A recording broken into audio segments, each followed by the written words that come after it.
Error 256, also known as plugin security exception, is a security measure in Roblox Studio that prevents plugins from directly and unauthorizedly modifying the game's core structure, called the data model. The data model contains all game elements, such as parts, scripts, and services. Plugins are designed to enhance Studio functionality, but they operate in a sandboxed environment to prevent malicious or unintended alterations to game data.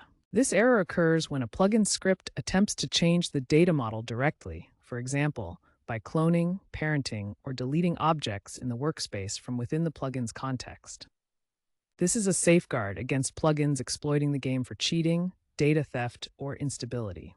Plugins should interact with the data model through approved methods, such as the plugin API or user-initiated actions in Studio. Error 256 is actively enforced in Roblox Studio to maintain platform integrity, so understanding its cause is the first step to resolving it. To resolve Error 256, follow these steps.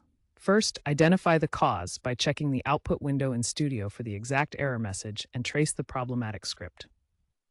Second, refactor the code to move data model modifying logic to game scripts or utilize approved APIs like Insert Service or Marketplace Service. Third, implement best practices by using user prompts for changes, such as via plugin prompt for existing asset ID, and thoroughly testing the plugin in a local place before publishing. For additional help, refer to Roblox's Plugin Security Guide, updated August 2025, and community forums for code snippets and solutions. Remember that the goal is to avoid direct data model manipulations from the plugin's context and instead work within the allowed API and security guidelines provided by Roblox.